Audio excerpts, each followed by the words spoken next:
Este é o Deus cujo caminho é perfeito. A palavra do Senhor é comprovadamente genuína. Ele é um escudo para todos os que nele se refugiam. Amém? Eu vou repetir. Quando diz, este é o Deus, diga comigo, cujo caminho é perfeito. Repita comigo, o caminho do Senhor é perfeito. Ele tem um caminho perfeito. Agora vá lá para Deuteronômio. Vamos hoje, é bem diferente, né? Uma irmã riu assim, achou que eu ia pregar em cima do salmo, mas não é não. Hoje a gente vai ver alguns versículos, porque a gente muitas vezes precisa ser despertado a respeito de quem é o nosso Deus e de que Ele não perdeu o controle.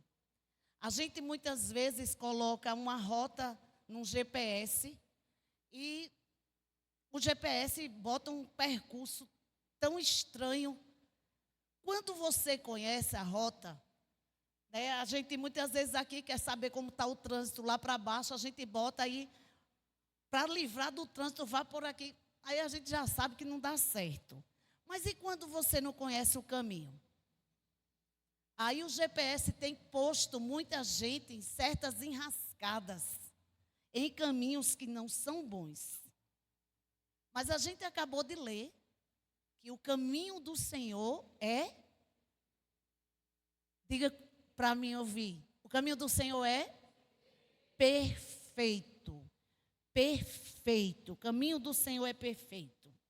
Deuteronômio capítulo 8, a partir do versículo 2.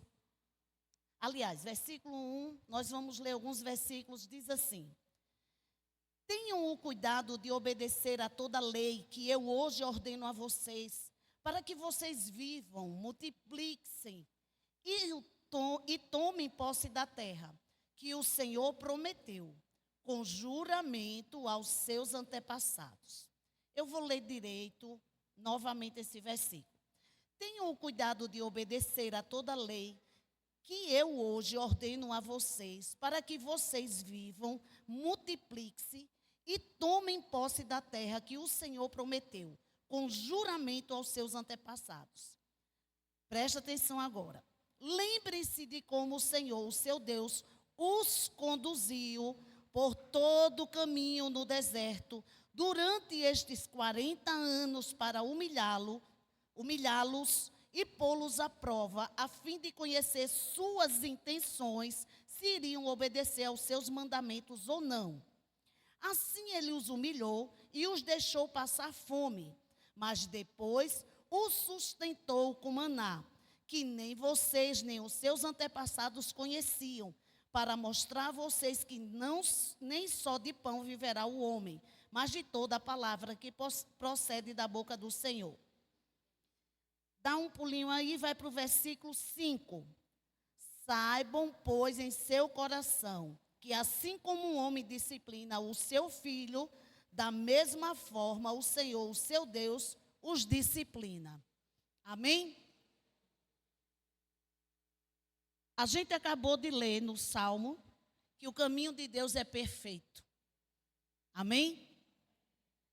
Mas a gente acabou de ler em Deuteronômio que o povo ficou caminhando e a palavra deixa clara que eles davam voltas. Mas o caminho de Deus é perfeito. Deus errou a rota. Deus era o guia daquele povo. Deus não sabia o caminho de tirar aquele povo do deserto. Deus não conhecia um caminho propício para dizer, é por aqui, agora vá por ali, suba, desça. Irmãos, eu quero ler o título da mensagem para vocês não acharem que está ficando meio perdido. O caminho de Deus é perfeito. mesmo que tenha uma cruz a ser carregada. A gente muitas vezes vem para Cristo, a vida está de cabeça para baixo, mas a gente julga que está tudo perfeito. E quando Deus nos coloca de cabeça para cima, muita coisa cai, despenca. E a gente fica dizendo, depois que eu vim para Cristo, está tudo de cabeça para baixo. Não, não está não. A rota que estava eu e você andando é que estava toda errada. Aí Deus pega a nossa bússola e Ele começa a ajustar todas as coisas. Deus não tinha perdido a rota, Deus não tinha errado o caminho. O caminho de Deus é perfeito, como foi perfeito para aquele povo.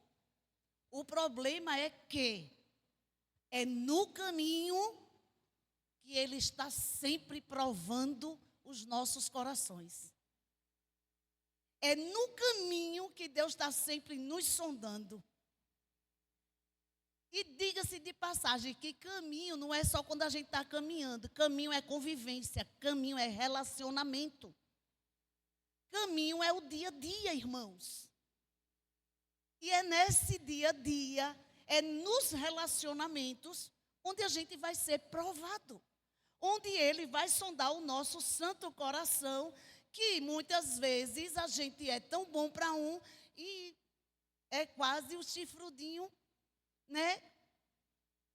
Para o outro. A gente precisa entender que o caminho de Deus é perfeito. E muitas vezes a gente está se afogando nas nossas próprias lágrimas. Porque qualquer aperto que a gente passa, Senhor! E aí, eu espero que a gente não tenha que passar por isso no dia do juízo.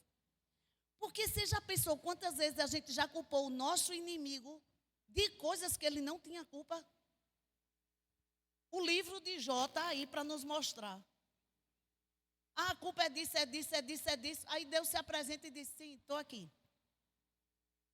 Porque a culpa era disso, a culpa era de Jó, a culpa era que Jó era ruim, porque os amigos vieram para ajudar. Amigos. Mas o que aconteceu? No fim, Jó diz o quê? Eu te conhecia de ouvir falar. O inimigo pede a Deus para testar, para provar, porque ele queria provar a Deus que Jó servia a Deus, que ele era muito beneficiado. Mas quantas vezes a gente começa a passar um aperto e a gente fica, é o inimigo da minha alma. Irmãos, com toda honestidade do meu coração, eu tenho me sondado muito. Porque eu vou dizer o que eu disse na intercessão. O céu é caro. Porque a nossa salvação é de graça. Mas não foi barato não, irmãos. Custa o preço do sangue de um inocente. Não é qualquer coisa. Eu vou perder a minha salvação porque eu não quero mudar. A gente acabou de cantar o hino. E aí a gente enfatiza bem, a gente chega, imposta a voz quando diz, trocarei por uma coroa. Porque a gente quer a coroa. Mas antes da coroa tem a cruz. E é aí que a gente está sendo refinado. Onde está o meu carregamento de cruz? O caminho de Deus é perfeito. Mesmo que eu tenha que carregar uma cruz. Mesmo que no meio do caminho tenha uma cruz para mim. O caminho dele é perfeito. Mas a gente não pode simplesmente dizer, é o inimigo. É isso, é aquilo, é o sistema. Não.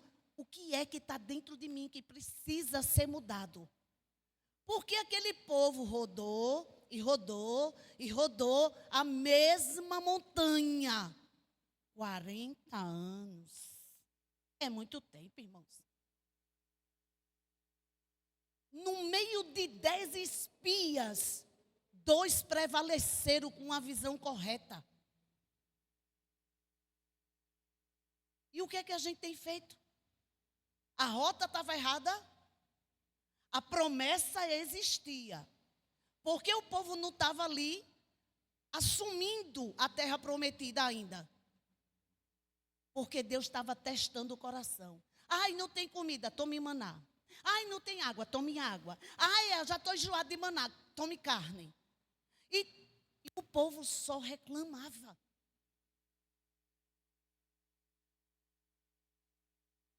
E a gente acha que tudo é o inimigo da nossa alma. Se a gente bota um currículo e não é chamado, a gente diz o quê? Ai, o inimigo me roubou. Se um dinheiro não saiu, ai, o inimigo está isso. O inimigo... Mas o que é que Deus está vendo no seu coração? Eu costumo dizer, eu já disse isso aqui outras vezes, por que que a gente vive ansioso? Eu tenho um problema com gente ansioso, terrível. Porque você está almoçando, aí o outro pergunta, a gente janta o quê? Eu nem engoli o almoço. Amanhã vai fazer o quê? Eu nem dormi. Mas qual é o nosso problema? O nosso problema é que a gente quer fazer o nosso próprio caminho. A gente quer o Salvador, mas a cruz é complicada. A cruz a gente acha de complicar. O caminho a gente acha de fazer as nossas próprias rotas.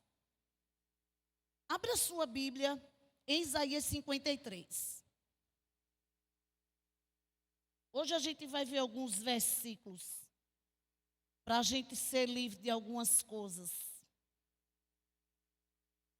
Irmãos, eu vou dizer uma coisa aqui, que nem a apóstola sabia.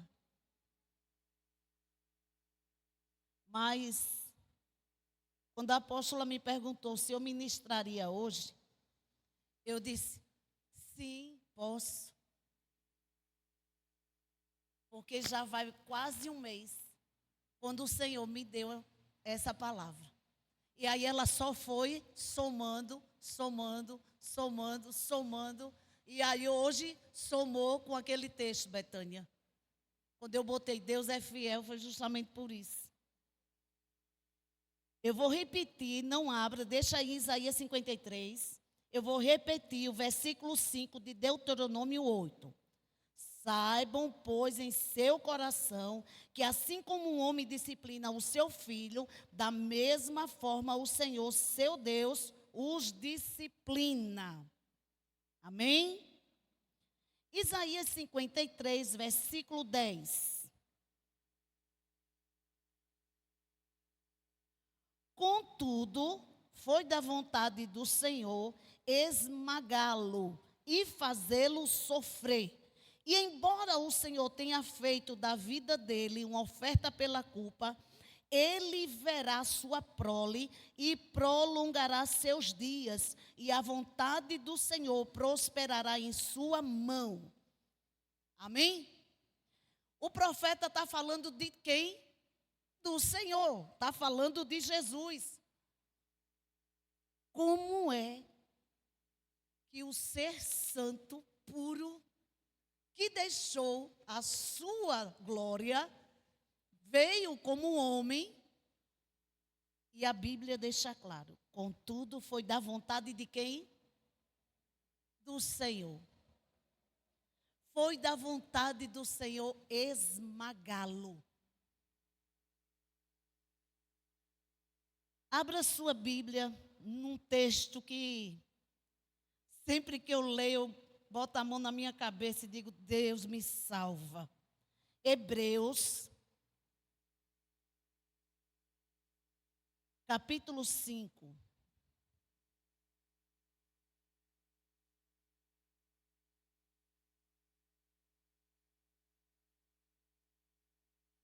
Hebreus, capítulo 5. versículo 8.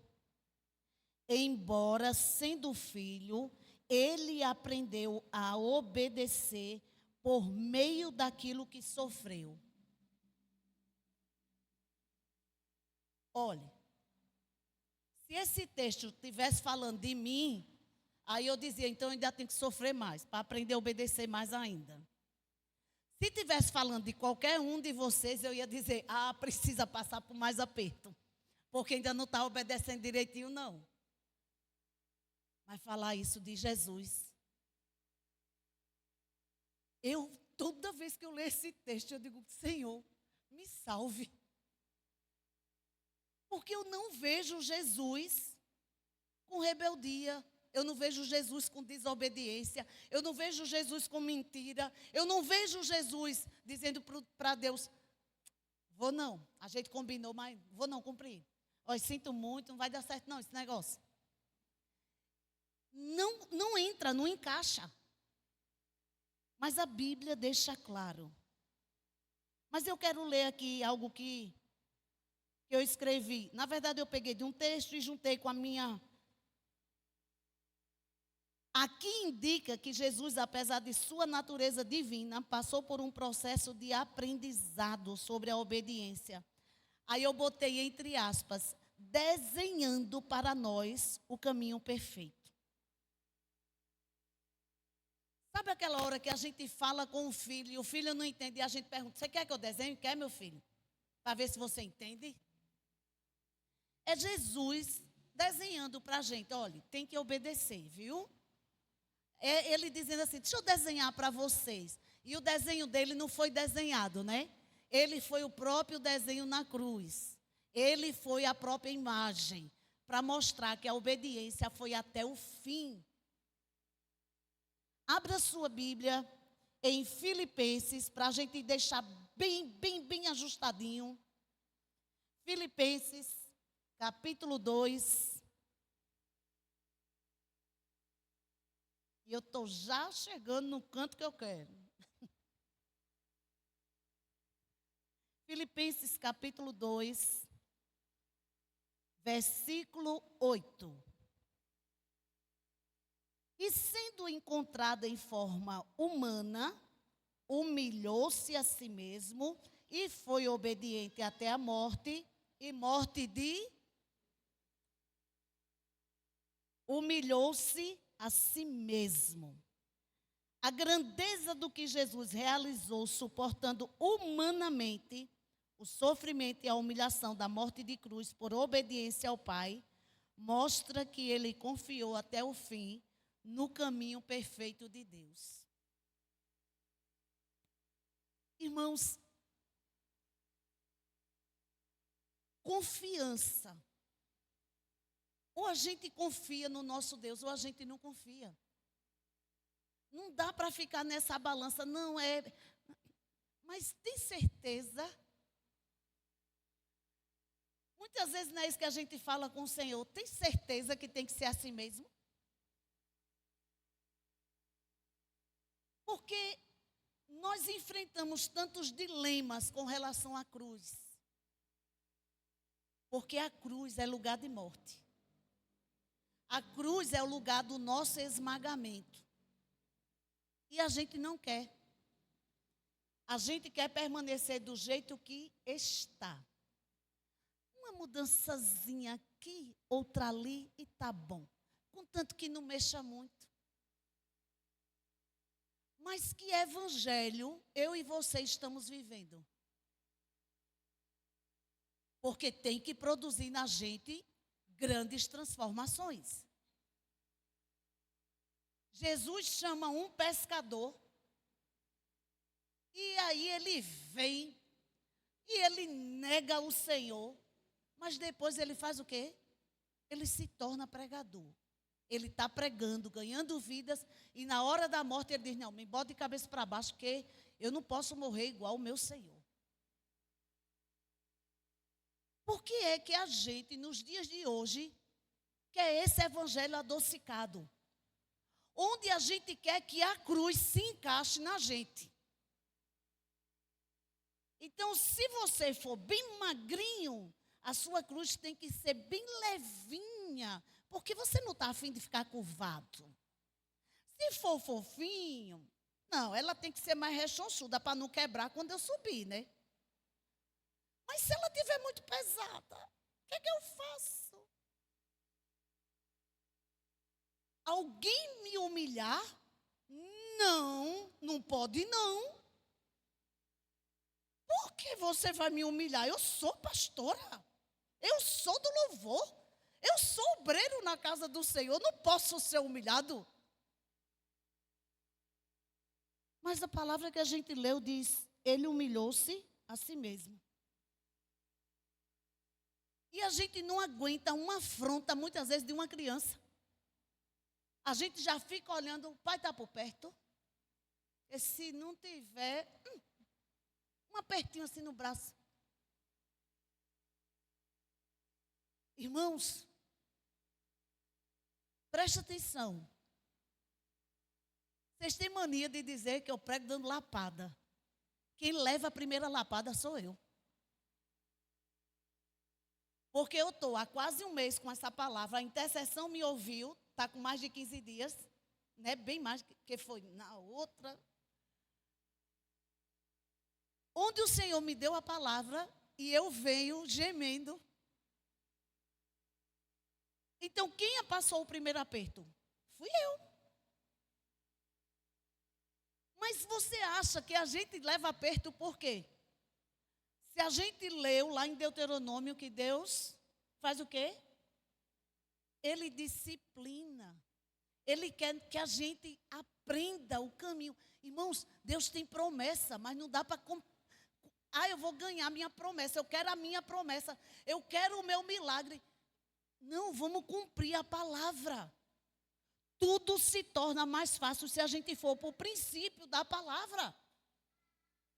Milagre é uma perna crescer, um cego ver, um doente se levantar. Mas a palavra, ela tem que fazer divisão nas nossas vidas.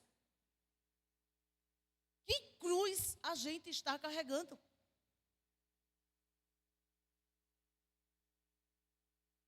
Abra sua Bíblia, porque eu quero deixar você bem ciente do que a palavra nos ensina em Atos dos Apóstolos, no capítulo 14.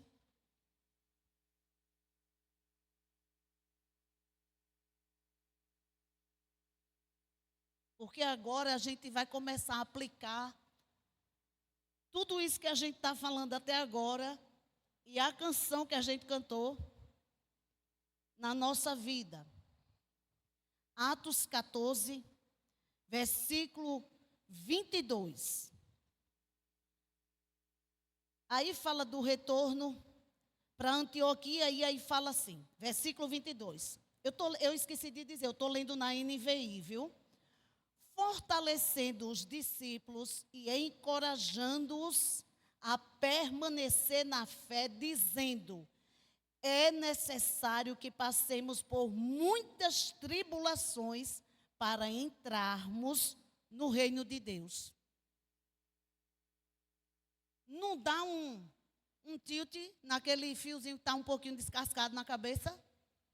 Dependendo do evangelho que você tem ouvido, das mensagens que você vai lá para o YouTube assistir, e por aí vai, dá um tilt. Porque pare de sofrer. Deus tem uma bênção para você. Mas não é isso que a palavra diz, não. Depois que eu assumi essa tarefa, as coisas estão mais difíceis. Não. Há uns anos atrás, eu ouvi de uma pessoa que estava exercendo um cargo dentro de um ministério. E a pessoa disse assim: desde que eu assumi, a minha vida desandou. Aí eu disse: como assim? E a pessoa foi me explicar a situação da vida. E aí, sempre que você vai chorar suas pitangas, é claro, tem sempre um amigo para dar o ombro amigo. E vai dizer: é verdade.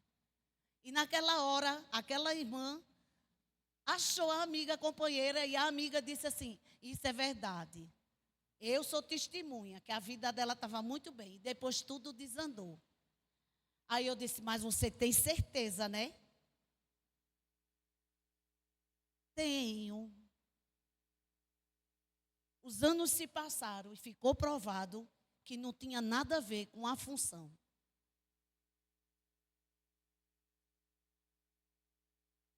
Quando a gente se depara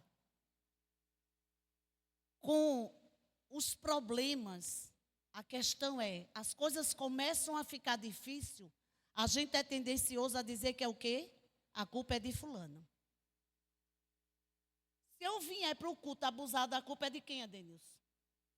Me diga aí, você acha que a culpa vai ser de quem dentro da minha casa? Do meu marido ou dos meus filhos, não é não? É a lógica. Mas por que a culpa não pode ser minha? Porque a culpa de quem trabalha e depende do ônibus, a culpa é do ônibus ou do trânsito. Ah, porque o motorista não saiu da garagem na certa. Vai ver que o motorista dormiu demais. Vai ver, aí o motorista é o culpado, o trânsito é o culpado, a empresa é a culpada, mas você que acordou tarde e chegou no ponto atrasado não é não, culpado. É isso que a gente precisa entender. A gente tem sempre um culpado, é ou não é? É, a gente tem sempre um culpado. E se a gente não tiver, a gente se encarrega de achar. Mas, na verdade, o que a gente não quer é achar os nossos próprios erros, as nossas próprias culpas, os nossos próprios defeitos. Isso é o que a gente não quer. Se o marido está abusado, a culpa é da esposa. Se a esposa está abusada, a culpa é do marido e dos filhos. E se os dois estiverem abusados pela mesma coisa, é porque alguma coisa deu errado na situação financeira. Tem sempre um culpado. Mas o problema é que o culpado nunca é a gente. Depende do ponto de vista. Volte lá para Filipenses, capítulo 2.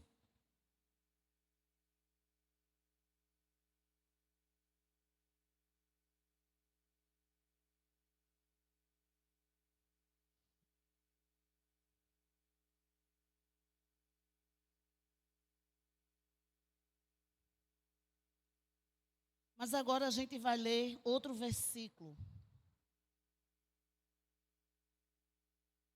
E aí é a esmagadura das nossas vidas. Versículo 5. Seja a atitude de vocês a mesma de Cristo Jesus. Qual foi a atitude de Cristo? Esvaziou-se de si mesmo. Humilhou-se a si mesmo. Jesus não precisou que ninguém fizesse nada por ele. Nada.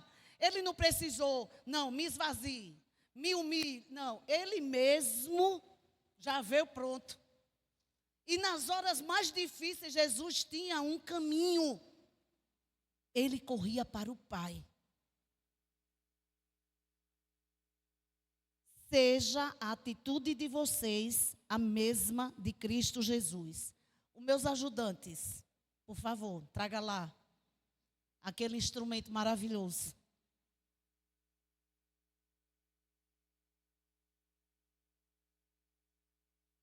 Vai, rapaz, acelera o passo.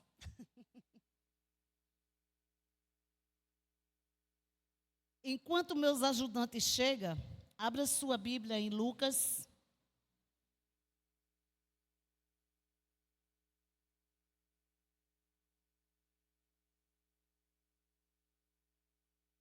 Capítulo 9.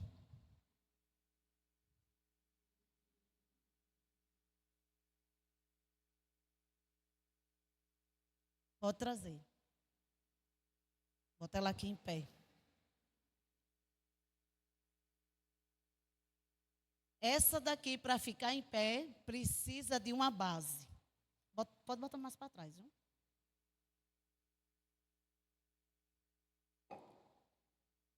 Isso. Obrigado.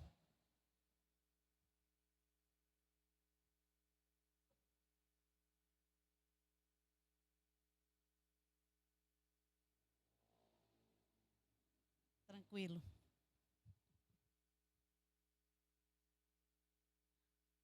Lucas, capítulo 9, versículo 23.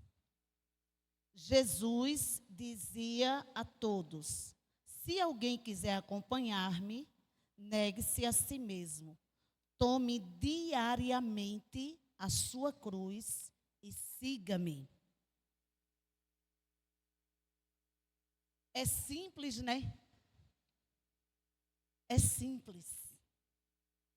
Jesus não disse: olha, se você quiser me seguir, vamos passar uma quarentena. Depois da quarentena, a gente passa mais uns 30 dias, completa os 70. E depois dos 70, a gente vai ver se vamos para os 120. Não. É simples. O problema é que a gente complica tudo. Eu não vou pedir para você levantar a mão, porque eu sei que, assim como eu, cada um aqui quer seguir a Jesus. O nosso impasse, irmãos, não está no seguir, está no negar-se. Porque como eu posso negar-me se eu estou acostumada a fazer tal coisa? Mas eu já tenho o costume disso, pastora. Eu não gosto disso, pastora. A gente, terça-feira, na reunião de intercessão, passamos um bom período da intercessão, fazendo uma avaliação das nossas próprias vidas. Porque o que é um intercessor? Ele é alguém que vai se colocar na brecha, intercedendo pela causa do outro, como se fosse a sua própria causa. Como é que eu posso interceder para que o outro mude se eu não quero mudar? Irmãos, a cruz tem cura para tudo. É para tudo. É para os nossos maus hábitos, é para os nossos abusos, é para o nosso chilique. Eu não gosto de conversar, eu sou assim mesmo. Não é porque a pessoa é tímido, não, é simplesmente porque é enjoado mesmo. Não quero conversar. Oi?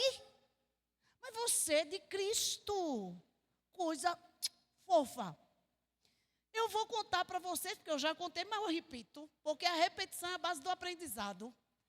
Eu não falava, porque eu tinha medo de tudo. Eu tremia só de pensar que eu tinha que apresentar um trabalho na sala. Era trabalho de equipe, eu estava sempre atrás. E como eu sou pequena, não tinha problema de me esconder. Porque eu sempre estava na equipe onde tinha alguém muito alto para poder ficar atrás. E eu nunca falava. Até que o Senhor me alcançou. E aí eu começo a caminhar com Cristo, caminhar com Cristo, caminhar com Cristo.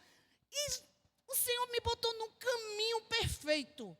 Eu saía todas as terças-feiras para ir para Campina Grande e estudar a Bíblia às 5 horas da manhã. Eu saía às 5 horas da manhã, passava 4, 5 horas na estrada, chegava em Campina Grande, estudava à tarde e noite, saía de Campina Grande 10 horas da noite, chegava na quarta às 3 da manhã. Eu odiava a estrada, eu morria de medo de noite, eu morria de medo de escuro e eu tinha pavor de falar.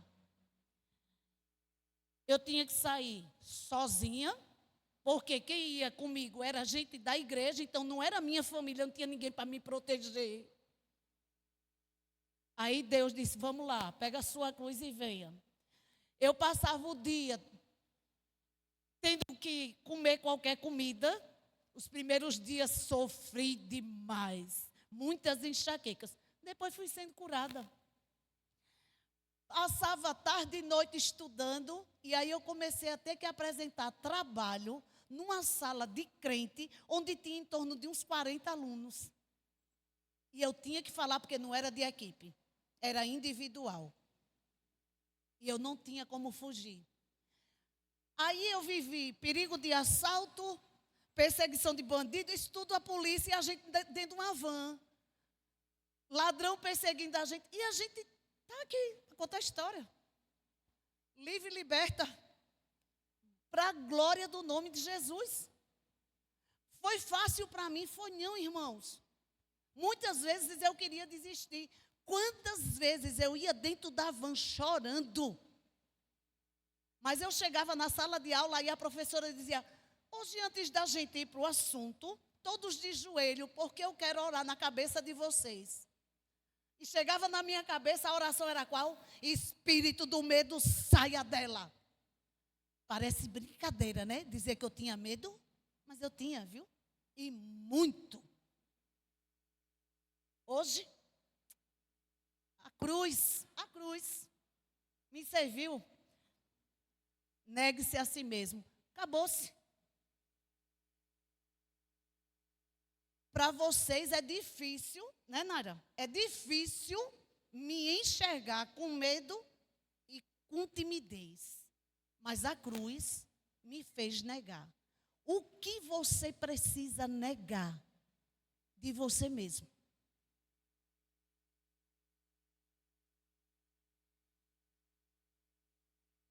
Lucas 14.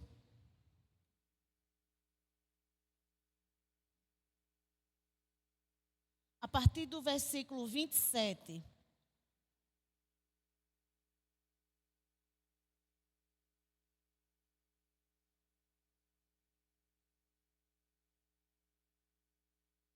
E aquele que não carrega a sua cruz e não me segue, não pode ser meu discípulo.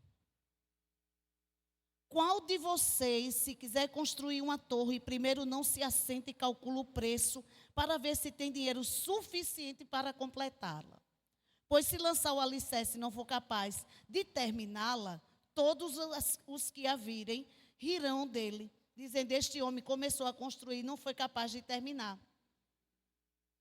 Ou qual é o rei que pretende sair à guerra contra outro rei, primeiro não se assenta e pensa se com 10.000 homens é capaz de enfrentar aquele que vem contra ele com 20.000.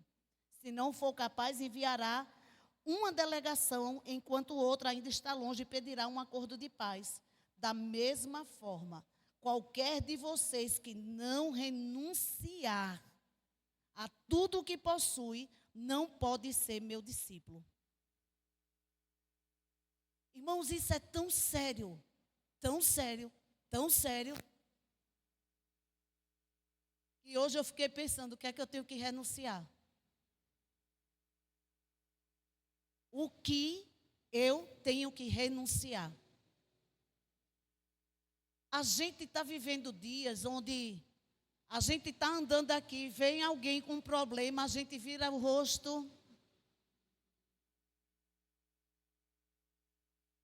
né? Se chega uma mensagem, olha, eu não vou nem abrir. Mas Jesus deixa claro: quem não renunciar. E não é só coisas, irmãos. Coisas é fácil. Quando eu leio a história de Saul, quando o Senhor diz: olha, mata tudo, acaba com tudo que tinha a ver com Agag, né? Agag, com todo aquele território, destrói esse povo. Saul vem, poupa o rei, poupa o melhor do gado, mas quando o profeta chega, ele diz assim: o povo guardou aí para sacrificar o Senhor. Desprezou, a palavra deixa claro, ele destruiu tudo o que era vil, tudo que não prestava. É muito fácil. Você vai fazer uma limpa num guarda-roupa, você tira o quê? O que já está velho mesmo, desbotado, que não presta para nada. O que está mais ou menos, você ainda fica, não, isso aqui pode ser que eu precise. Isso aqui pode ser que eu use. Isso aqui pode ser que algum dia eu vá usar. A questão não são coisas, irmãos. Porque assim como Deus enviou Samuel, que matou o rei e todo o resto das coisas, Deus pode mandar. E dizer, olha, joga fora. Aí você vai jogar na força, mas vai. O problema é o que está aqui dentro, que ninguém vê. E só quem vê é o Senhor. E o Senhor está dizendo para você, é para mudar. E você não quer mudar. E escute, o Senhor fala. Mas não quer dizer que toda hora Ele vai estar externando a voz dEle. O Senhor fala de diversas formas. Leia o livro de Jó que você vai ver. E muitas vezes a forma maior de Deus falar é o abuso que você tem quando o irmão faz algo com você. É Deus dizendo, eu estou aqui para lhe ajudar a se negar. Aí a gente reprova. Aí Deus diz, vou ter que arrumar outra hora para lhe testar novamente, para você se negar.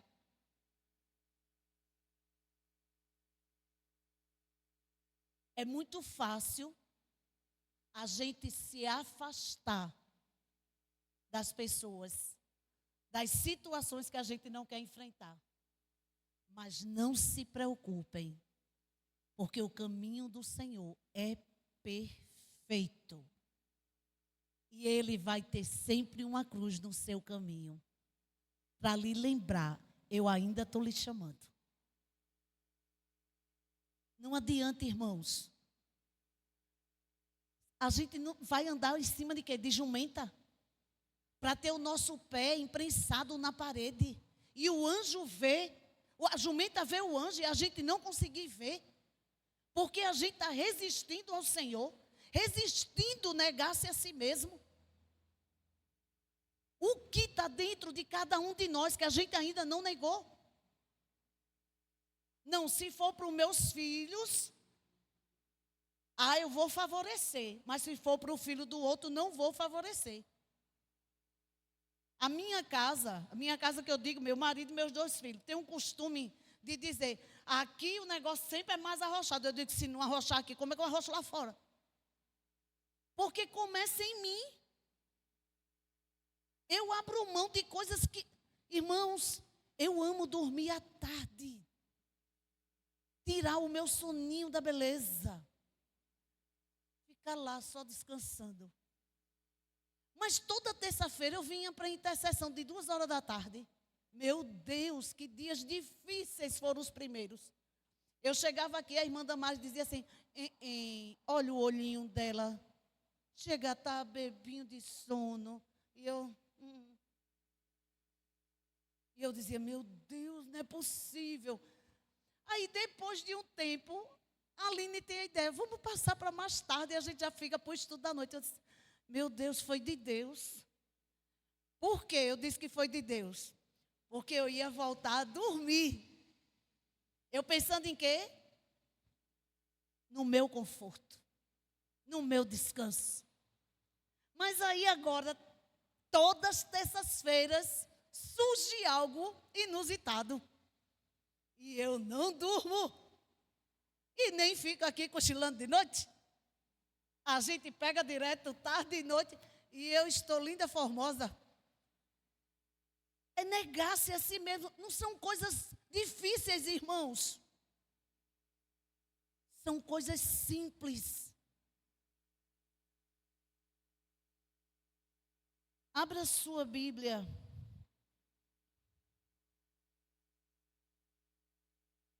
Ai, Senhor. Volta lá para Hebreus.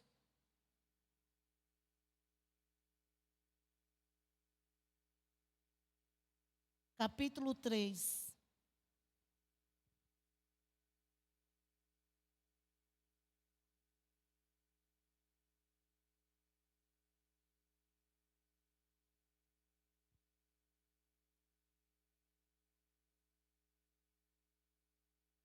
Quando a gente, eu vou dizer por mim, quando eu olho para Jesus, obediente até a morte, morte de cruz, sem ter culpa nenhuma. Eu ouvi um testemunho e para mim foi uma experiência assim tremenda de um presidiário. Tem um pregador nos Estados Unidos que Paul Weiss, não sei o nome, mas é Paul. E ele está pregando nos presídios. É um homem famosíssimo, escreveu já muitos livros. E ele está indo dar estudos bíblicos na prisão. Homens perigosíssimos. Eu vi uma das pregações dele e ele está falando justamente sobre a cruz. E aí ontem eu recebi um vídeo do testemunho de um preso. Todo tatuado, ó, intercessão. Cabeça tatuada, todo tatuado, branco, alto. E ele dizendo assim: quando eu penso num homem que não tinha do que morrer, inocente, que morreu por mim. Aí ele bota a mão nele assim e diz: eu? Quem era eu? Eu não era boa pessoa. Eu era mau. Mas essa palavra me alcançou. E hoje a minha vida mudou. Ele está preso. Aí ele diz: todo dia, na hora do estudo, antes do horário do estudo, eu vou de cela em cela dizendo: vamos ouvir a Bíblia? Vamos comigo para o estudo? Vamos comigo. E ele sai chamando os presos. E ele disse que alguns presos disseram assim: e tu agora está ouvindo estudo de Bíblia, é? E ele disse: é. Porque eu ouvi acerca de um homem que me ama somente porque eu sou uma pessoa. E ele não me condena. Ele me perdoa. Eu sou livre nele. E a minha vida hoje é outra. Aí ele diz: e vocês não me conheciam aqui? Quem eu era nesse presídio? E por que vocês não querem experimentar? E ele diz que assim ele está indo, evangelizando o restante do presídio. Irmãos, a sala onde o estudo é liberado já tem uma quantidade bem grande de presos. Tudo louvando ao Senhor. Esse é o poder do Evangelho, a cruz de Cristo. É o negar-se a si mesmo. Um pregador famoso, por que pregar dentro de um presídio? Onde pode correr risco. Mas tem vidas ali que o sangue foi derramado por eles. Agora, nós estamos aqui fora, livres, e porque ainda resistimos tomar a nossa cruz. Aí tem aquela história de dizer, né? Ai, meu marido é minha cruz. Não, hoje até meu marido, com a gracinha, disse: vai pregar sobre mim, eu sou a sua cruz. Eu disse: não, você não é a minha cruz. De jeito nenhum. Eu ouvi uma frase essa semana da minha vizinha, onde ela disse: a minha cruz está tão pesada, que eu perguntei ao meu pastor se eu podia botar rodinha nela. Aí eu disse: essa eu nunca tinha escutado, vizinha. Se meu marido fosse a minha cruz, botava rodinha, né, para ficar fácil. Não é. A cruz é minha. Eu sou aquela que tenho que carregar a minha própria cruz. O Senhor já carregou a nossa. Mas cada um tem que carregar a sua. Eu não posso mudar meu marido, meus filhos. Eu posso, em Jesus, ver onde eu tenho que me negar e me negar. Hebreus capítulo 3. Eu estou caminhando para o fim. A partir do versículo 7.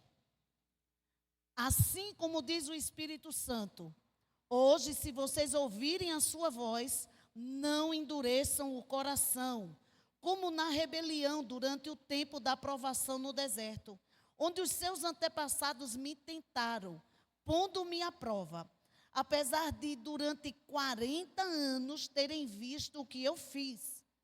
Por isso fiquei irado contra aquela geração e disse: o seu coração está sempre se desviando, e eles não reconheceram os meus caminhos. Eles não reconheceram os meus caminhos. Esse é o perigo, irmãos. O caminho do Senhor é perfeito, ainda que tenha cruz, mas é perfeito.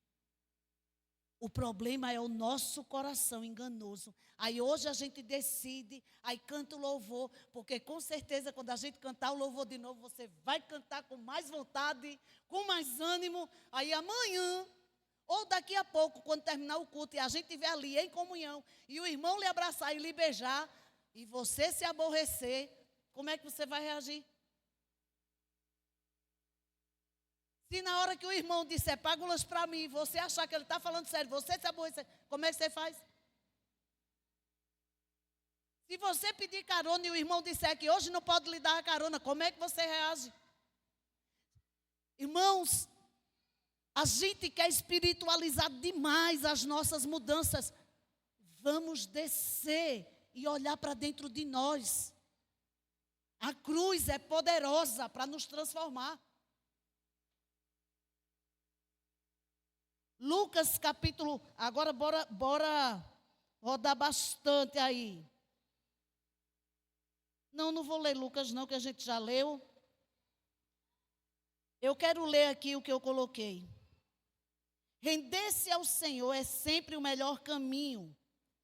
O caminho da cruz é doloroso, destrutivo, angustiante, humilhante, solitário. Porém, se não descermos dele, veremos o fruto do penoso trabalho. Amém? É só ler Isaías 53, que você vai ver tudo que eu botei aqui. Agora abra sua Bíblia em 1 Coríntios.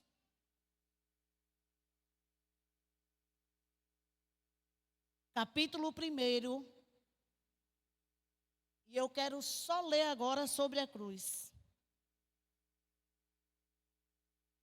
Capítulo 1, versículo 18. Pois a mensagem da cruz é loucura para os que estão perecendo, mas para nós que estamos sendo salvos é o quê? Poder de Deus. Olha para isso, que coisa interessante. A cruz é o que para os outros que estão perecendo? Loucura. Mas para nós é o quê? Poder de Deus. Por que a gente quer parar? Não pode, irmãos. Vamos lá, vamos abrir um bocado de passagem agora. Gálatas, capítulo 6. Gálatas 6.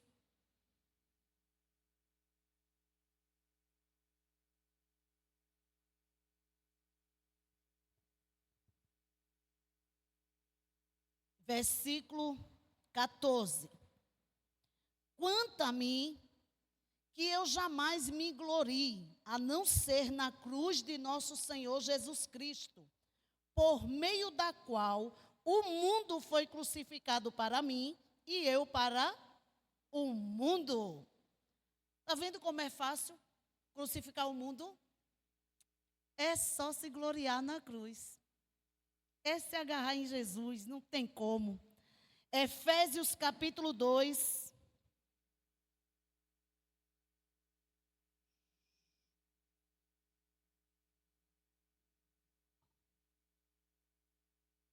Efésios capítulo 2, versículo 16. Eu vou ler a partir do 14, que diz assim: Pois ele é a nossa paz, o qual de ambos fez um, e destruiu a barreira, o muro de inimizade, anulando em seu corpo a lei dos mandamentos, expressa em ordenanças. O objetivo dele era criar em si mesmo, dos dois, um novo homem, fazendo a paz, e reconciliar com Deus os dois em um só corpo, por meio da cruz, pela qual ele destruiu a inimizade.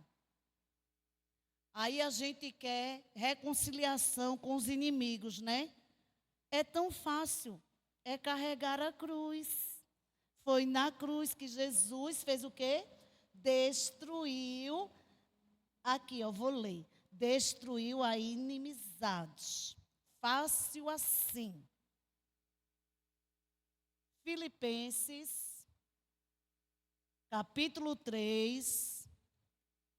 Irmãos, eu não estou debochando não, viu? É o que eu digo. Eu e a apóstola, eu digo muito para a apóstola isso. Outro dia eu preguei aqui, terminei de pregar. Eu cheguei em casa, eu vivi o que eu tinha pregado e eu tive que pôr em prática, porque a vontade era. E eu lembrava o que eu tinha pregado e eu tenho que viver. Aí na segunda-feira, eu falei com a apóstola, eu disse, não vou mais pregar não, viu? De jeito nenhum. Por quê? Porque é mais fácil fugir, né? Porque se eu não prego, eu não sou confrontada. Se eu prego, eu sou confrontada. Mas não se preocupe não, que hoje eu passei no teste, foi logo cedo, viu? Hoje eu tive que carregar a cruz, morrer, renunciar e por aí vai. Filipenses capítulo 3, versículo 18. Pois como já disse repetidas vezes e agora repito com lágrimas, há muitos que vivem como inimigos da cruz de Cristo. Diga misericórdia. Porque eu não quero ser inimiga da cruz de Cristo. Colossenses,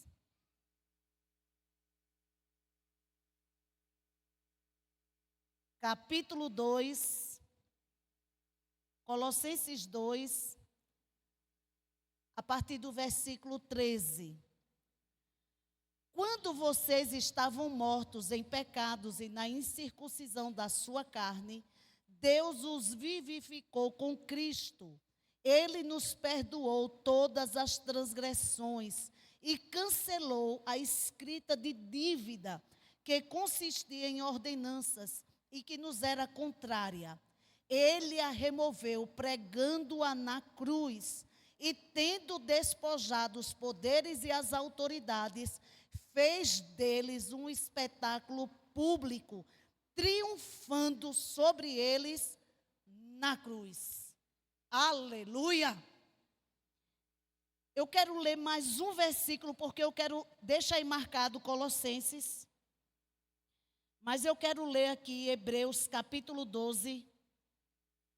E eu vou voltar para Colossenses.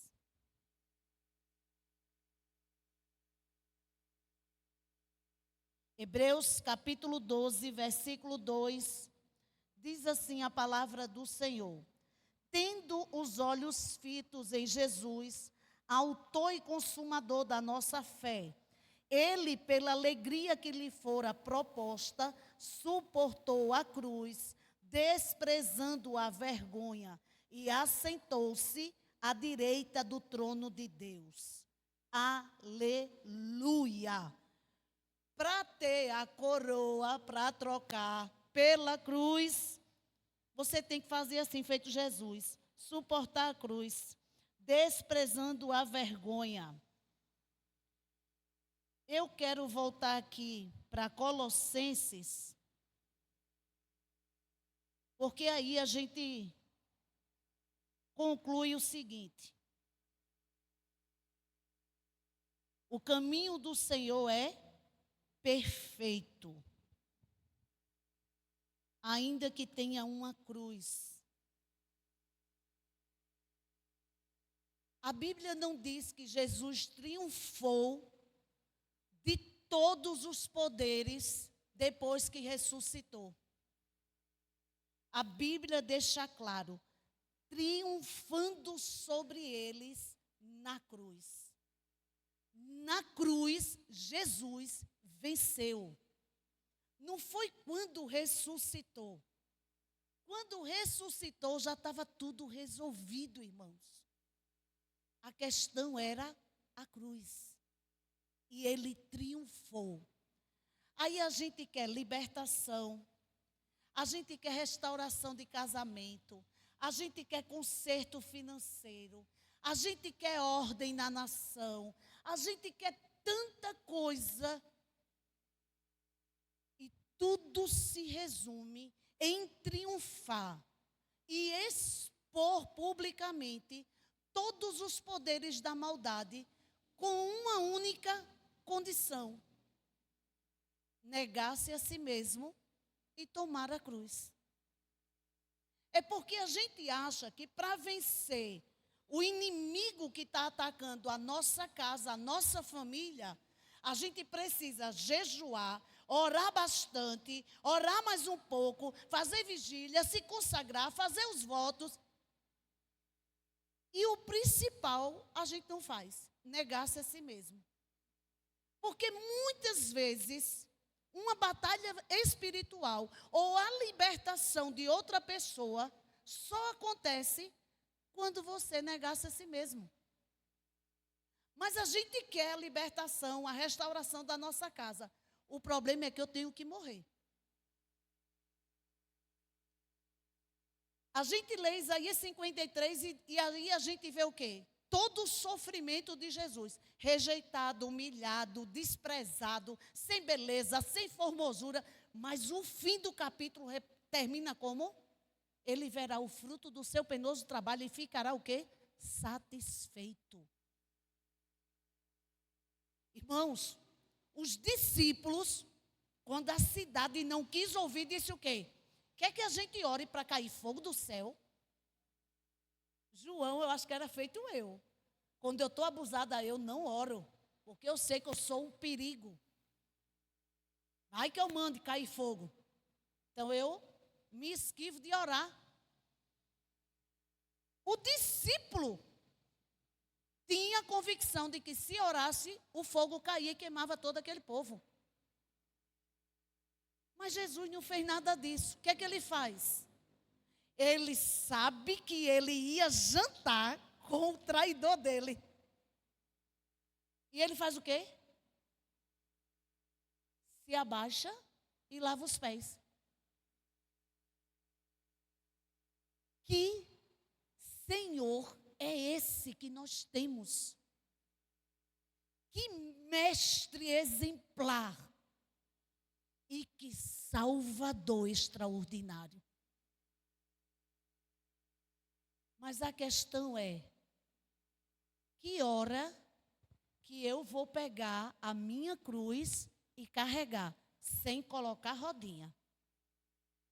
É carregar. E entender que essa cruz, quem tem que subir, a minha sou eu. E que muitas vezes quem vai bater os preguinhos para mim deixar nela, vai ser justamente os irmãos, a família, a minha parentela, a minha vizinhança. Aquilo que mais está convivendo comigo. É os pregos, os batedores de prego. É os colocadores de coroas de espinhos. Que vai fazer com o quê? Não é, vou revidar, me segure, eu vou lhe pegar. Não. Senhor, eu perdoo. Senhor, eu perdoo. Senhor, eu perdoo. Sou eu entender que eu preciso negar-se a mim mesmo. Eu tenho que me negar. A gente quer ter razão sempre. Mas a gente precisa se negar. Ah, mas fulano me humilhou. Foi. E o que você já fez? Qual foi a humilhação que Jesus passou por causa de mim e de você?